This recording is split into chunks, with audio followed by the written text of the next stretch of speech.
bagi yang sudah, apalagi yang maksimal to claim tuh 3 kali ya ini berturut-turut 3 kali. Kalau sudah itu berhenti dulu tuh. Tapi tidak bisa dapat klaim. Boleh daftar atau tidak? Justru tidak daftar ya. Tidak bisa daftar. Tidak bisa daftar Kalau berturut-turut 4 hektar, 3 24 juta lebih. uangnya 24 juta, 180.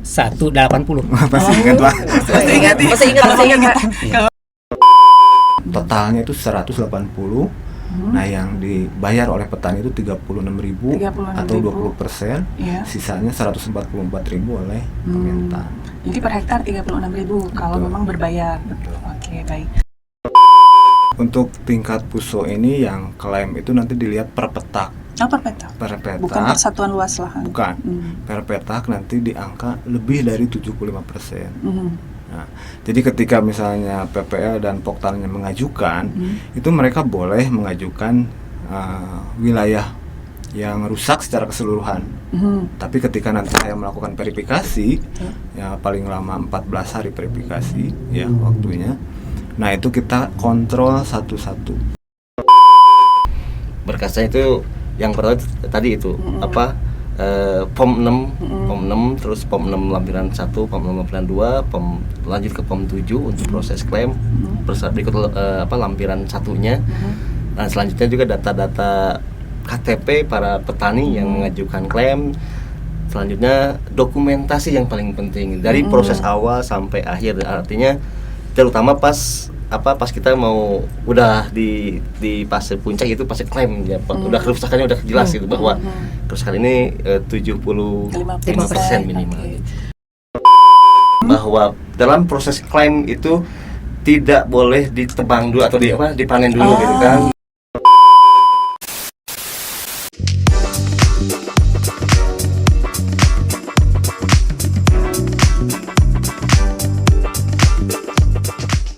Assalamualaikum warahmatullahi wabarakatuh. Halo Sobat Tani, selamat datang kembali di Obatan, obrolan tani Kota Intan yang selalu menyajikan informasi seputar tokoh, inovasi, dan juga program-program pertanian di Kabupaten Garut.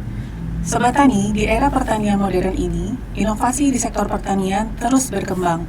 Salah satunya adalah asuransi usaha tani. Salah satu jenisnya adalah asuransi usaha tani padi. Bagaimana mekanismenya? Di sini sudah hadir 4 orang narasumber. Yang pertama adalah Ibu Susi Suhartianti. Beliau PLT Kepala Bidang Perlindungan dan Pengembangan Usaha Pertanian Dinas Pertanian Kabupaten Garut. Terima kasih. Baik, alhamdulillah. Kemudian yang kedua Bapak Wardita, Tenaga Administrasi Asuransi Usaha Tani Padi Jasindo. Apa kabar Pak? Terima kasih. Alhamdulillah baik. Yang ketiga Kang Yoni Risnandar. Beliau adalah Penyuluh Pertanian BPP Kecamatan Cibatu Kabupaten Garut. Dan yang terakhir Bapak Iin Sonjaya, Ketua Kelompok Tani Harapan Mukti 1 Desa Sinangsuka Kecamatan Cibatu. Selamat datang semuanya. Terima kasih sudah berkenan hadir di Obatan. Baik, langsung saja saya ke Ibu Susi. Ibu melihat fenomena sekarang, perubahan iklim, kemudian cuaca yang tidak menentu, tentunya berdampak pada sektor pertanian. Nah, bagaimana Dinas Pertanian ini menyampaikan pentingnya asuransi usaha tani padi dan seberapa besar manfaatnya? Oke, siap. Terima kasih nih kepada hostnya yang memberi kesempatan kepada saya. Di sini kita melihat itu AUTP betapa pentingnya. Kita tuh sekarang sudah tidak bisa memprediksi, tidak seperti zaman dahulu. Orang tua kita itu kalau dulu itu kalau udah masuk Maret itu artinya berhenti hujan. Iya. Terus kalau itu artinya dia pasti hujan, pasti hujan. September berberan itu pasti hujan. Itu sekarang kita sudah tidak memprediksi seperti itu. Sehingga pemerintah pusat itu menggulirkan adanya asuransi usaha tani. Salah satunya OTP ini sangat penting. Jadi petani itu bisa dia setidaknya itu sederhananya itu dia bisa resiko kerugian itu bisa diganti. Di situ. Jadi selama ini petani kalau sudah rusak ya rusak aja, kalau tidak mereka betul kan habis modal padahal biaya produksi begitu besar, tapi pada saat itu setidaknya mereka itu dapat memperoleh ganti ruginya kalau mereka terdaftar di OTP. Sehingga kenapa begitu penting Dinas Pertanian juga mendukung di programnya pemerintah pusat ini. Kita tuh harus bersama-sama untuk para petani itu harus mau lah untuk daftar gitu. Karena memang kita tidak bisa mendominasi alam, sudah tidak bisa lagi, kita sudah tidak bisa mendesain alam. Jadi diharapkan petani itu harus sudah mau terus untuk ikutan OTP, karena itulah pentingnya pada saat, walaupun kalau dihitung secara materialnya dia sudah mengeluarkan biaya budidaya misalnya itu lebih besar, tapi setidaknya ada gantinya gitu loh nanti ke depannya gitu ya. Mungkin begitu, Bu. Jadi harus mau itu bukan untuk dinas ya, tapi untuk Bukan petani dinas, sendiri. bukan untuk petani sendiri. Kita itu fungsi dinas sebagai fasilitator. Oke. Iya, betul. Dinas bersama dengan teman-teman di lapangan, baik POPT, baik PPL-nya, baik kepala UPT-nya, itu yang berfungsinya itu sebagai fasilitator, di mana mereka itu harus bisa bisa mendaftarkan, bisa mencari petani-petani yang memang memerlukan untuk dibantu nanti ke depannya gitu loh. Itulah fungsinya gitu di sini di dinas Jadi itu. peran dinas itu sebagai fasilitator. Fasilitator kita itu gitu sebagai itu ya. Lalu sejauh ini apa upaya yang sudah dilakukan dinas supaya program AUTP ini menjangkau masyarakat luas, Bu, masyarakat tani? Oke. Jadi alhamdulillah ini rutin. Sepertinya kemarin, malah tahun kemarin itu kita sudah melakukan sosialisasi bersama-sama dengan Jasindo. Itu kami melakukan itu ke para petugas lapangan, ke PPL, baik ke POPT, itu bersama-sama kita sampaikan apa manfaat dari OTP, sehingga nanti para PPL di lapangan, para kepala UPT ataupun POPT itu bisa mensosialisasikan juga, bisa mengajak kepada para petani di lapangan, kepada petani binaannya, kelompok tani binaannya, untuk bisa ikut di sini gitu loh. Itu selalu rutin kita gaungkan, dan ini kebetulan karena OTP itu sudah berlangsung dari tahun 2015. Sudah lama ya? Sudah lama OTP itu. Sepertinya 10 petani, tahun. sepertinya petani itu juga sudah paham sebenarnya, sudah tahu lah setidaknya. Tapi kan makin kesini juga makin banyak informasi yang memang harus diketahui oleh petani, sehingga sosialisasi juga tetap harus terus dilakukan. Iya. Dan alhamdulillahnya kita dinas pertanian itu rajin, rutin lah ada setiap tahunnya untuk melakukan itu. Oke. Lalu saya ke Pak Wardita dari Jasindo, Pak. Sasaran AUTP ini tentunya petani sawah ya, Pak. Iya. Nah, lalu kriteria lahan atau kriteria petani apa saja supaya bisa mendaftar dalam program AUTP ini? Baik, terima kasih. Untuk petaninya itu kita nggak melihat kepemilikan atau penggarap, itu bisa mendaftarkan. Kemudian untuk lahan, nah sebetulnya menurut Pedum tuh semua lahan bisa, baik dari irigasi teknis sampai irigasi desa sederhana. Ada hujan bagaimana? Ada hujan itu nomor satu kan irigasi, yang keduanya itu lebak ya, yang atau rawa, yang ketiga baru tada hujan. Jadi semua lahan sebetulnya bisa ikut. Semua bisa. Iya. Kemudian petani pemilik, penggarap juga bisa. Oke. Lalu tentunya setelah petani mendaftar itu ada tahap verifikasi ya, Pak. Tahapan ini seperti apa? Apakah dari pengadministrasian, kemudian bagaimana juga verifikasi di lapangannya?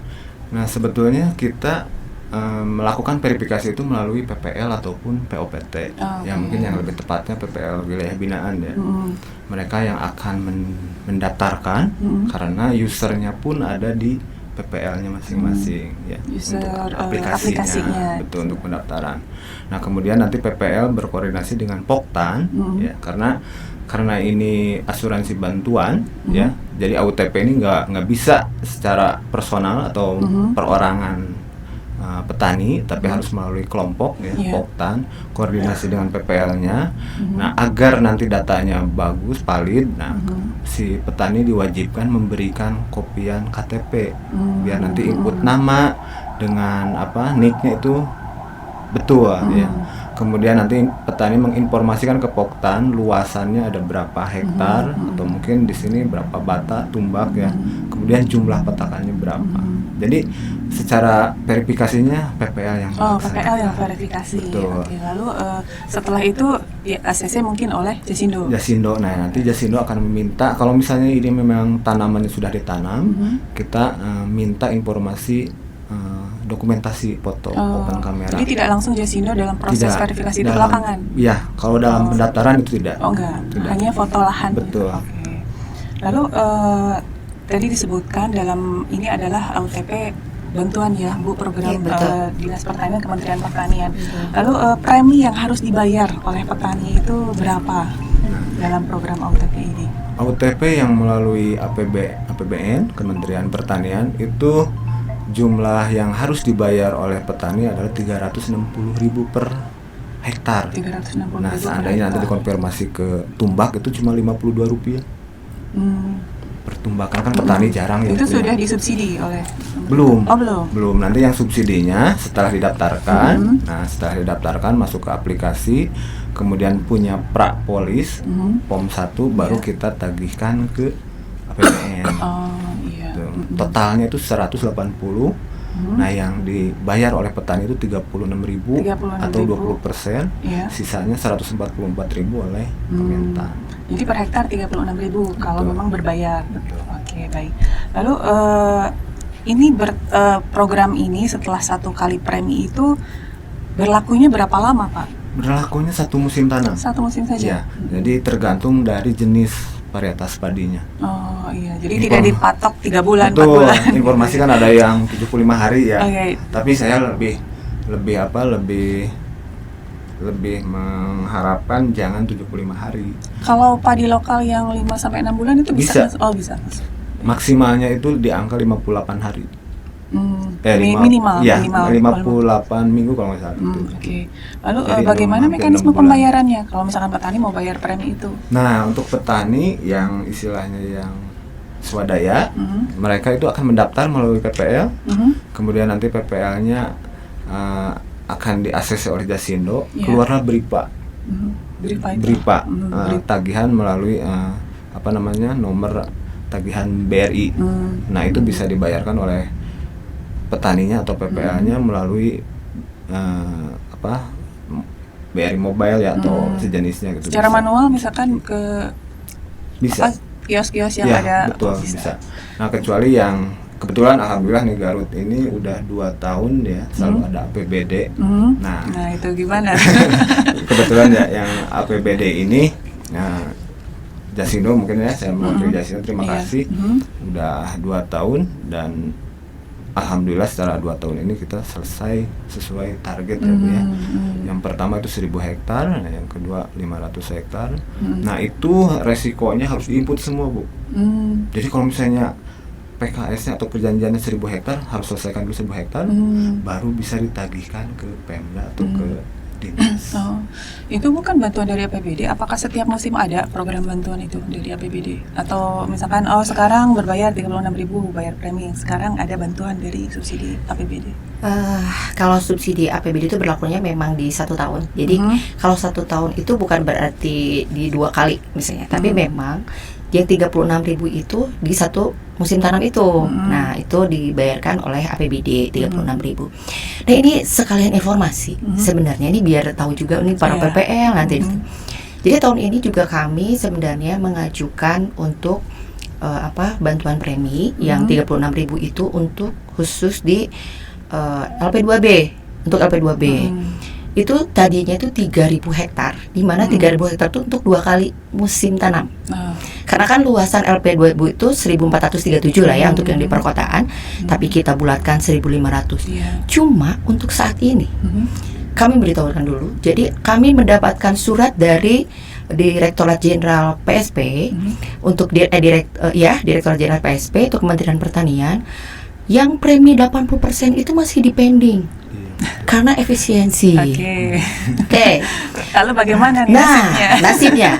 Jadi kami itu sebenarnya mau menunggu, kita tuh tetap berkoordinasi dengan Kementerian Pertanian. Jadi apakah nanti pada saat perubahan mereka tetap mencantumkan yang 80%? Apakah tetap dianggarkan? Kalaulah ternyata efisiensinya berlaku dan mereka tidak menganggarkan, kami harus memikirkan bahwa akhirnya kami yang akan 100%-nya itu dari APBD. 100%, 180. Tapi otomatis tidak akan luasannya seluas 3.000. Nanti dikurangi dari sisi luasan. Betul, akhirnya volume, karena kan yang harus kita bayarkan itu 180, akhirnya ada tanya 30. Full pembayaran. Full pembayaran karena nggak ada yang 80%-nya. Iya. Tapi mudah-mudahan juga efisiensi itu tidak terpengaruh lah ke UTP, nanti akan muncul lah di perubahan nanti. Mudah-mudahan segera gitu. Ya, betul gitu. Informasi yang terbaru sekarang ya. Baik. Adanya banyaknya penerima manfaat, Mhm. mudah-mudahan Iya. jadi pertimbangan. Jadi pertimbangan betul. Mudah-mudahan ya untuk swasembada pangan juga. betul. Oke. Lalu saya ke Kang Yoni sebagai penyuluh. Sebagai penyuluh pertanian lapangan, apa upaya Kang Yoni di lapangan supaya petani ini semakin menyadari pentingnya AUTP? Karena kadang-kadang kan petani ngapain sih ikutan AUTP gitu. Ya. Baik, terima kasih. Ya, langkah yang saya ambil yang pertama yaitu memberikan penyuluhan atau penerangan Mhm. dalam bentuk kunjungan perorangan ataupun kunjungan kelompok, terus juga memberikan sebuah pamflet lah atau Oh, folder iya, gitu kan. iya. Kita bikin materi-materi semacam itu. Itu salah satu yang telah dilaksanakan. Jadi terus-menerus melakukan pendekatan Ya, ya. pendekatan petani. terus. Oke, jika ada petani yang ingin ikut ya seperti Pak In ini ikut dalam program AUTP, bagaimana teknis pendampingan dari Kang Yoni maupun dari penyuluh yang lain? Teknisnya itu tetap kita memberikan dulu gambaran ataupun informasi kepada pengurus kelompok khususnya, termasuk juga semua anggotanya. Yang pertama kita itu para petani itu harus tercantum dalam Simluhtan gitu. Jadi dari situ kita lebih efisien dalam mengkoordinir para anggotanya gitu. Resmi terdaftar. Resmi ya? terdaftar. Jadi kita tidak ada kata petani yang nicknya tidak valid gitu. Jadi semuanya Supaya online nanti gitu, memperlancar ya. proses Ya, proses verifikasi. lancar gitu ya. Oke. Lalu sejauh ini adakah kesulitan di dalam pendampingan program AUTP ini? Kalau kesulitan enggak, Bu. Enggak, justru kita menikmati gitu. Menikmati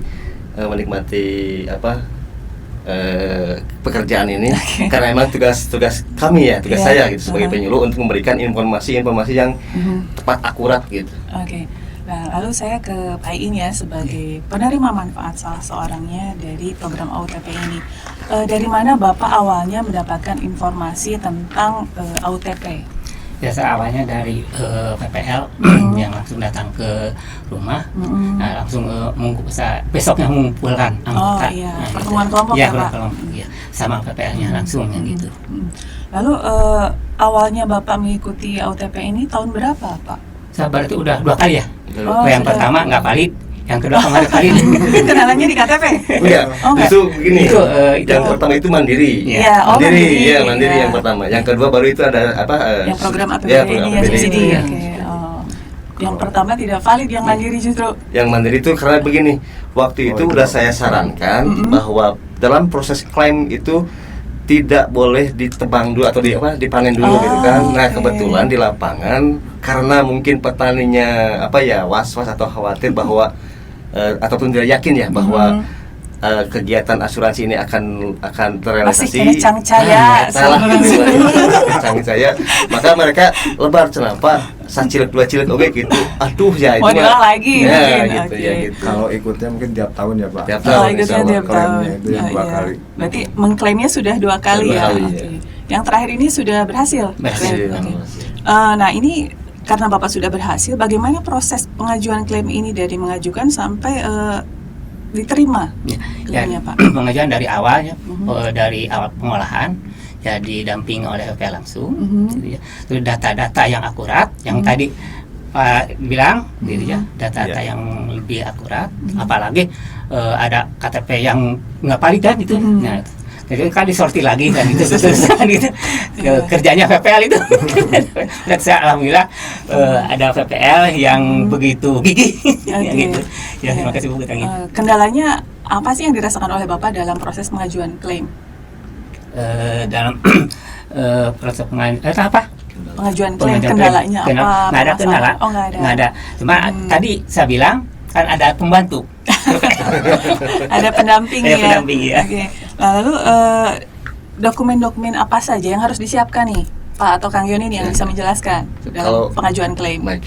Kalau untuk dokumen itu ada beberapa yang harus disiapkan. Yang pertama itu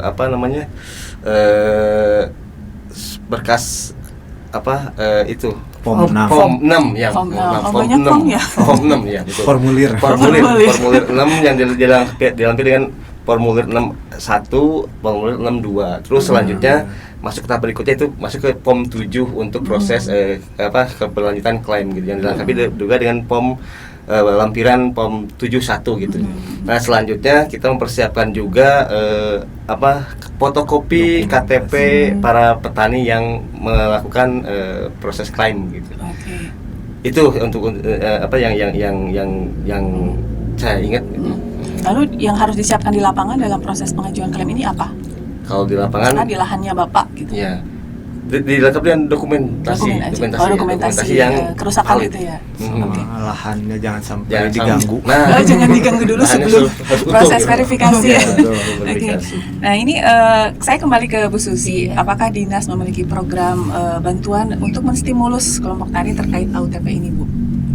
Kalau secara bantuan mungkin ya itu di AUTP-nya, di preminya itu ya, preminya. Subsidi ya. Subsidi. Tapi kita harapkan nih ya untuk ke depan nih bagi yang sudah, apalagi yang maksimal untuk klaim tuh 3 kali ya, Pak ini. Berturut-turut 3 kali. Kalau sudah itu berhenti dulu tuh, Tapi tidak bisa boleh dapat klaim. Boleh daftar atau tidak? Justru tidak daftar ya? Oh, tidak boleh bisa daftar. daftar, tidak bisa Kalau daftar. berturut-turut. Kalau berturut-turut dapat Untuk klaimnya. Garut ini alhamdulillah belum Belum ada. Belum ada ya.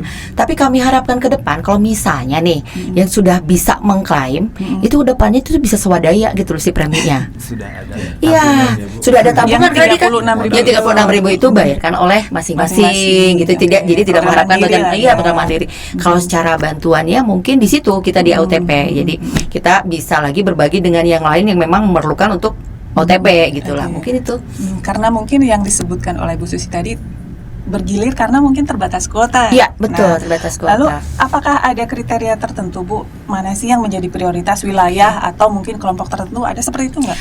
Ya kami tadi berbicara juga kalau misalnya skenario yang tadi kita jalankan pada saat kita akan membayar penuh misalnya 100 dari lahan LP2B itu kita harus memilah ini para PPL kami minta tolong juga kepada PPL POPT bisa memilah lahan-lahan yang memang benar-benar rawan. Rawan apa saja? Rawan tuh, Bu? kekeringan dia yang paling utama. Terus dia paling sering misalnya terkena hama penyakit. Nah, terus rawan bencana juga, longsor. Enggak longsor tidak ya? Banjir yang ininya. Banjir itu yang ini yang utama itu pasti tahu kalau para PPL, POPT itu pasti tahu di lapangan titik-titik mana yang paling rawan. Itulah yang diutamakan untuk mendaftar. Ini kemarin maaf saya juga kemarin informasi ini buat rekan-rekan kan rekan-rekan PPL itu sudah saya share untuk bisa mendata CPCL ya. Iya. Itu jangan sampai berhenti kalau menurut saya. Teruskan saja oleh rekan-rekan sehingga nantinya pada saat memang datang dari pusat ataupun dari provinsi itu tuh bisa kita teruskan.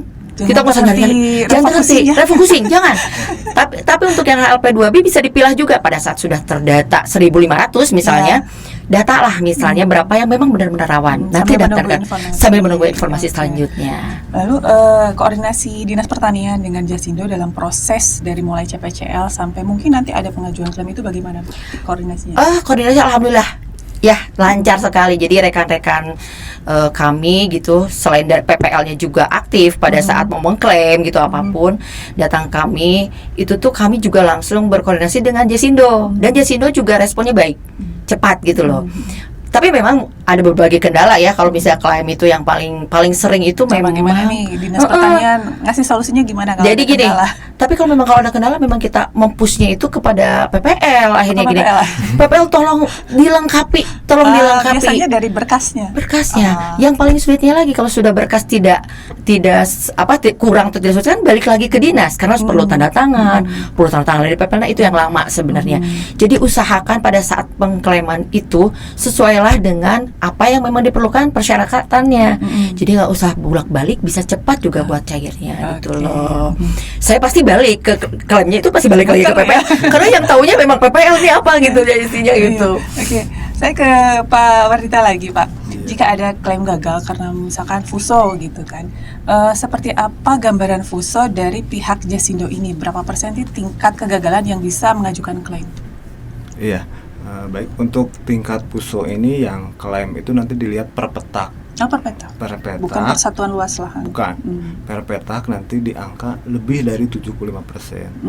Nah, jadi ketika misalnya PPL dan Poktarnya mengajukan, itu mereka boleh mengajukan wilayah yang rusak secara keseluruhan. Tapi ketika nanti saya melakukan verifikasi, ya paling lama 14 hari verifikasi ya waktunya. Nah itu kita kontrol satu-satu per petaknya, per petaninya. Misalkan ada yang punya 1 hektar ternyata 7 petak harus semua 7-nya diperiksa. Iya betul. Itu lumayan juga ya. Nah ini tadi disebutkan oleh Ibu penyebab gagal panen yang bisa di-cover oleh AOTP. Salah satunya yang saya penasaran adalah serangan OPT. Apakah ada batas tertentu nih OPT apa saja yang bisa diklaim ataukah memang seluruh OPT bisa diklaim gitu? Hampir seluruh OPT. Hampir seluruh OPT. Ya, kecuali mungkin yang sering jadi perbincangan itu burung. Nah itu gimana? Karena kan burung itu hama juga loh Pak. Iya, tapi kan sebetulnya di ketentuannya Nggak masuk. tidak masuk juga. Karena di lain pihak mungkin burung ini hama, tapi di pihak lain ada yang menyebutkan predator juga. Ya, untuk untuk serangga, ulat, ya, untuk serangga. ulat. Nah, itu mungkin teman-teman POPT yang lebih memahami. Oke. Saya pernah mendengar ada kasus bahwa ada tingkat usia tanaman yang memang tidak bisa diterima klaimnya. Nah, itu ada batas minimal usia padi yang bisa mengajukan klaim ketika rusak. Batas usia padinya sebenarnya itu 10 hari. Oh, 10 hari Ya, bisa tapi ya. setelah preminya dibayar. Mhm. Nah, ini pernah kejadian. Jadi mungkin si petani sudah daftar, tapi kan ada proses. Nah, ketika proses ternyata belum dibayar. Nah, Kalau misalkan dari Ibu nih di pembayarannya dari APBD gimana Bu? kalau Terkendala APBD pembayaran. sebetulnya APBD nggak ada masalah. Masalah. Masalah. Kalau- Biasanya yang ini yang Yang mandiri. swadaya. Yang Oh, yang mandiri, mandiri ya. swadaya. Nah, nanti kalau misalnya kebetulan kalau yang APBD ini banyak yang perencanaan, Bu. Jadi mungkin jadwal tanamnya nanti di bulan Maret atau April itu didaftarkan Sudah dari dibayar. sekarang. Ya, sudah dibayar. Nah, tapi kalau yang swadaya itu biasanya sudah ditanam. Nah gitu, pas saya ACC misalnya tanamannya itu udah lebih dari 30 hari karena batas maksimalnya 30 maksimal hari. 30 hari. Kecuali kalau petaninya atau poktannya merencanakan. Nah nanti bulan Mei nih mau tanam, jadi daftarkan udah dulu dari AUTP. sekarang, untuk Jadi, musim nanti betul. ya, Nanti oke. polisnya kan dari bulan Mei itu sudah berjalan. Nanti kalau misalnya 10 hari sudah ada bencana, ya sudah bisa diklaim. Jadi lebih baik pendaftaran itu untuk musim berikutnya ya Bu? Iya. Betul, Oke, bagusnya jangan musim untuk- berjalan. Jangan. Oke. Untuk Ya, perencanaan. perencanaan aja. Iya, Iya, betul. Oke. Lalu saya mendengar ada kasus juga nih Pak. Misalkan ada 2 orang petani A dan B itu sama-sama fuso. Kadang-kadang kan pemahaman petani tidak terlalu detail ya tentang proses klaim ini. Ada yang mengatakan kenapa si A itu sama saya seperti saya fuso tapi kok bisa dapatnya segini, kok saya segini padahal sama-sama fuso. Ini ada nggak batas persentase dari Jasindo dari sekian luas lahan itu segini persentase yang bisa diklaim gitu? Sebetulnya tadi kembali ke Pedum, kita kan melihat puso itu per petak. Jadi misalnya satu petani 5 petak nih, tapi yang kena tikus cuma 1 petak. Tapi petani itu punya asumsinya ini semuanya 5 petaknya. Sedangkan menurut aturan yang kita ukur ini cuma yang di atas 75% kerusakannya. Jadi menurut POPT, PPL itu cuma 1 petak misalnya. Itu aja sebetulnya miss yang sering terjadi. Ya, Gitu. sering mendengar beberapa Iya, petani betul. yang mengeluh mungkin karena memang informasinya Iya. kurang Apalagi detail kalau ya. sudah cair nanti yang panen juga pingin klaim. Yang mana juga ingin klaim tertarik dengan ini ya klaimnya. Lalu misalkan ada gagal panen, hal pertama yang harus dilakukan petani itu apa? Ini yang menjawab siapa nih kalau gagal panen untuk bisa boleh. mengajukan klaim? Jadi, Nah, nih Pak Yoni Pak mungkin Yoni ya. dulu. Iya. Yang pertama kita tuh berkomunikasi terus sama POPT gitu kan. Oke. Jadi yang layak menentukan itu menurut saya itu POPT ya kalau Betul. kerusakannya kerusakannya itu berapa persen gitu. Nah terus kita juga komunikasi lagi dengan pihak Jasindo gitu. Selanjutnya juga kalau petani diberitahu agar tidak terjadi miskomunikasi gitu kan. Nah itu yang harus dilakukan itu. Oke. Lalu tentunya penyuluh juga harus paham ya, dan biasanya petani nemblehkeun ke penyuluh ya. betul. Nah, penyuluh mungkin harus paham gitu berkas apa saja yang harus dilengkapi supaya tadi seperti kata Bu Susi jangan bolak-balik karena kurang lengkap. Nah, ini bagaimana Kang Yoni dalam untuk Kang Yoni bisa mengetahui berkas apa saja nih yang harus lengkap gitu. Berkasnya itu yang pertama tadi itu POM 6, terus POM 6 lampiran 1, POM 6 lampiran 2, POM lanjut ke POM 7 untuk proses klaim. Berikut lampiran satunya. Nah, selanjutnya juga data-data KTP para petani yang mengajukan klaim. Selanjutnya dokumentasi yang paling penting dari proses awal sampai akhir, artinya terutama pas kita mau udah di fase puncak itu fase klaim ya, udah kerusakannya udah jelas gitu bahwa kerusakan ini 75% minimal. Oke. Tentunya untuk mengetahui kelengkapan itu penyuluh terus berkoordinasi ya dengan Jasindo. Jadi Jasindo menginformasikan apa saja nih yang harus dilengkapi. Nah, Kang Yoni selama proses klaim beberapa kali itu tantangan apa saja yang dirasakan? Tantangan yang saya rasakan ya ada kekhawatiran sih kalau yang jelas gitu kan. Kekhawatiran. Khawatir nggak cair? Bukan, maksudnya khawatir saya di apa petani yang ini kan ke petugas terdekat kan begitu. Tapi dari beberapa kali saya melakukan proses AUTP, dari hampir itu saya satu kali yang gagal klaim gitu. Artinya gagal klaim itu karena tadi bahwa sudah dipanen. Nah, itu belum waktunya dipanen, belum diverifikasi oleh pihak Jasindo, sudah dipanen. Itu mah gagal karena faktor petaninya juga, bukan faktor saya gitu. Tenang ya. Saya ke Pak Iin lagi, Pak.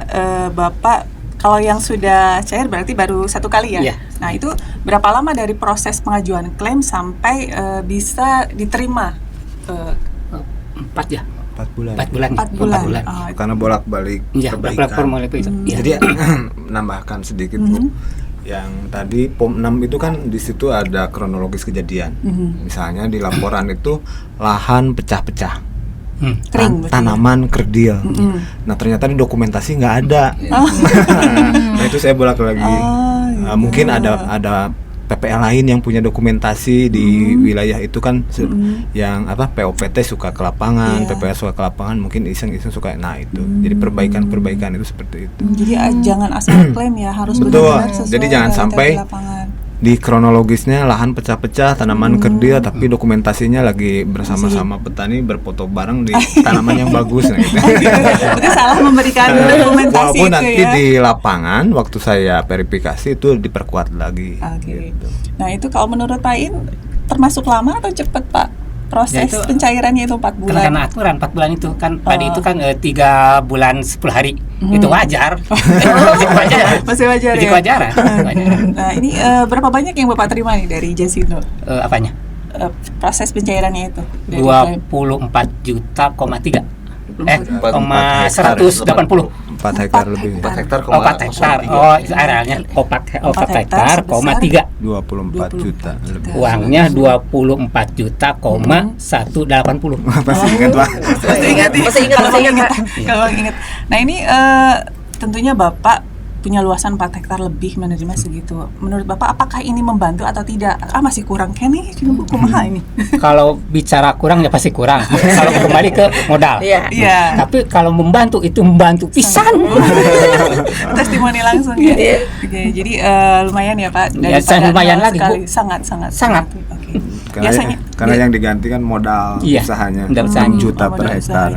Bukan keuntungan. Bukan hasil penjualan ya. Oke. Kalau panen alhamdulillah bisa 25 juta mungkin Pak. Iya. Ya. Setelah mengikuti program AUTP sebanyak 2 kali ya Pak, apakah Bapak punya rencana ke depannya untuk tetap mengikuti program ini? Ya, insya Allah. Tapi dibatasi ya Bu tadi? Dibatasi kalau udah klaimnya 3 kali. Ini udah 2 kali ya? Udah 2 kali. Mudah-mudahan jangan ini Pak. Aman aja biar panen Pak, biar bagus ya produksinya. Oke. Lalu apa saran Pak Iin supaya program ini semakin terasa manfaatnya oleh petani? Ya kalau untuk saya ya sampai ke pengurus kelompok minta jangan sampai henti, kasihan yang belum kebagian atau yang kena bencana, kasihan. Itu. Ya saya udah 2 kali ya, yang klaim 1, yang dari 1, tapi yang belum kena bencana, kasihan. Gitu.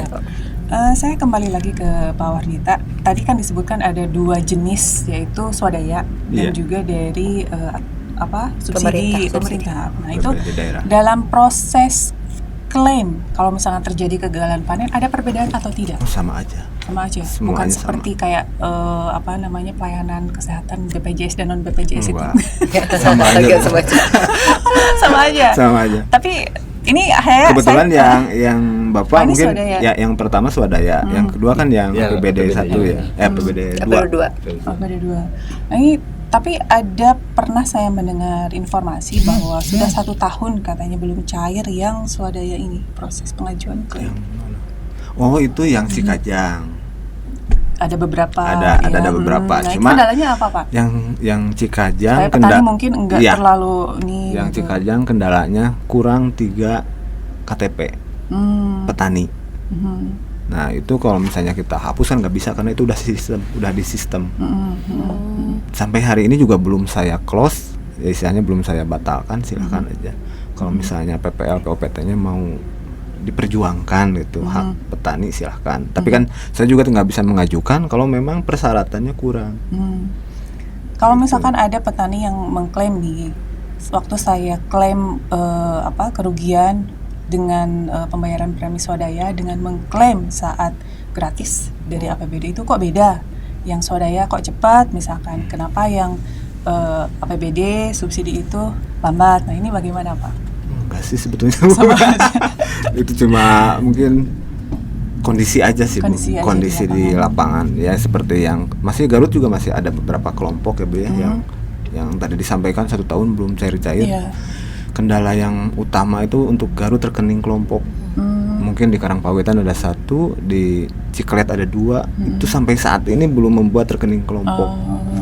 Di Ciklet ini aneh, kan ada mengajukan 3 kelompok. Yang 1 udah punya rekening dan udah cair. Nah yang 2 ini belum, dan sampai saat ini juga belum dibuatkan rekening kelompok.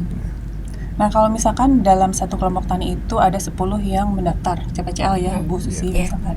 Kemudian yang FUSO itu ada 5 orang. Apakah proses pengumpulan berkas itu harus seluruh KTP yang diberikan sebagai berkas atau cukup yang 5 yang FUSO saja? Yang 5 aja, yang yang diajukan yang aja. diajukan klaim itu, tidak semuanya ya. Tapi kalau CPCL semuanya. Nah lalu bagaimana Jasindo ini mengevaluasi efektivitas program OTP ini dan langkah apa yang akan dilakukan untuk meningkatkan pelayanan? Ya alhamdulillah mungkin untuk tahun 2024 di Kabupaten Garut ini di close anggaran tahun 2024 dengan keliling di 15 UPT untuk menginformasikan dan mengevaluasi mungkin perjalanan setahun apa sih yang menjadi pertanyaan banyak di lapangan. Itu saya mulai dari Malangbong sampai Talegong itu kita rutin ya Bu? Tiap tahun ada ya Bu? Ya alhamdulillah Bu, semua informasi tersampaikan, semua kendala juga bisa saya bantu menjawab. Ya mudah-mudahan untuk tahun ini kalau misalnya dibuka lagi ada programnya sudah siap lari lah untuk Kabupaten Garut. Ya, mudah-mudahan. Nah terakhir saya ke Kang Yoni ya, penutup untuk penyuluh, apa saran Kang Yoni untuk peningkatan efektivitas program AUTP ini Kang? Kalau saran dari saya para terutama di data, di posisi data gitu, bahwa data itu harus betul-betul valid, baik dari data subjeknya ataupun objeknya gitu, betul teridentifikasi benar gitu oleh pengurus kelompok yang tercantum dalam simultan. Iya, kadang-kadang suka ada perbedaannya Ya, KTP ya, nama panggilan dengan yang di KTP. Nah itu itu jadi kendala biasanya. Oke.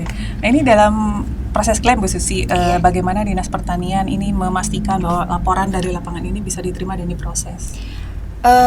Biasanya sih kalau ini kan karena memang sebelumnya itu tadi yang Pak dari lapangan itu mereka sebelumnya itu kan pasti sebelum mengajukan form itu mereka pasti WA dulu, pasti dia berkabar dulu, Bu ini ada kerusakan, ataupun langsung ke Jasindo, Bu di sini ada kerusakan.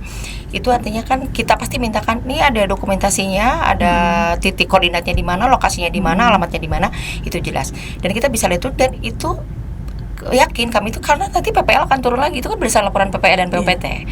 Yakinlah bahwa itu memang rusak, yakin itu dan berapa, nanti kan itu akan dievaluasi kembali oleh Jasindo pada saat kita sudah mengajukan pengklaiman. Nah itu yakin akan efektif kalau memang, kalau kata Jasindo ini salah nih POPT, tadi udah Pak Yoni bilang juga bahwa POPT yang berhak untuk menentukan ini kerusakan 75 kompeten karena mereka yang tahu seperti apa serangan hama harus seperti apa gini, itu mereka. Jadi yakin itu efektif pada saat dia mengklaim itu tidak ngasal gitu, tidak ngasal, itu yakin sekali itu. Nah lalu upaya Dinas Pertanian supaya lebih banyak nih petani yang mendaftar. Kadang-kadang suka ada loh Bu petani yang nyeletuk, saya nggak mau ikut asuransi karena saya percaya sama Allah gitu. Ada loh Bu yang gitu.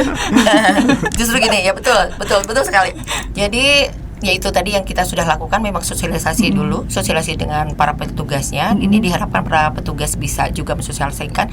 Tapi setidaknya itu kalau para ini rekan misalnya nih kayak Pak siapa? Pak Iin. Pak Iin gitu ini kan sudah pernah merasakan bahwa tiasa diklaim gitu kan. Itu tuh biasanya kan kalau petani yang temannya itu ternyata tidak bohong, maksudnya tidak asal gitu loh program itu. Biasanya suka tertarik. Bukan PHP, ternyata bisa gitu. Biasanya kan terasa sama saya sendiri pada saat orang berhasil, saya juga pengen ikutan seperti itu ya. Tapi sebenarnya harus ada bukti dulu. Tapi memang sosialisasi terus kita gembar-gemborkan lewat para petugas lapangan untuk selalu bisa para petani itu peduli, maksudnya peduli dengan lahannya, peduli dengan usahanya, ya ikutlah AUTP karena itulah tadi yang kita tidak bisa prediksi alam untuk sekarang. Oke, betul. Nah, lalu terakhir Bu Susi, tentunya sekarang tahun yang baru ada lagi petugas yang baru. Iya. Termasuk admin juga. Nah, ada nggak upaya dari Dinas Pertanian untuk memberikan pelatihan atau bimbingan teknis khususnya untuk petugas-petugas baru? Karena jujur saya juga gitu kan belum terbayang seperti apa sih proses pengajuan CPCL, apalagi nanti kalau misalkan ada klaim. Iya, siap. Alhamdulillahnya saya melihat di rekan-rekan untuk kegiatan sekarang kalau AUTP-nya berjalan itu ada sosialisasi untuk para admin. Nanti akan kita lakukan untuk BIMTEK-nya mungkin ya pelatihan atau sosialisasinya lah. Itu akan kami lakukan dan itu memang ada. Mudah-mudahan memang AUTP-nya juga ada. Amin. Harus ada ya kalau untuk petani ya Bu. Untuk petani, bukan untuk kami, untuk kita ya. Baik, terima kasih semuanya.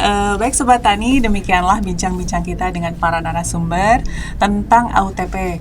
Mulai dari apa itu AUTP, kemudian prosedur pendaftaran sampai pengajuan klaim. Semoga Sobat Tani lebih paham dan juga bisa ikut berpartisipasi dalam program ini. Tonton terus Obatan TV, jangan lupa subscribe. Saya Lia, pamit undur diri. Assalamualaikum warahmatullahi wabarakatuh. Waalaikumsalam. Terima kasih semuanya Bapak.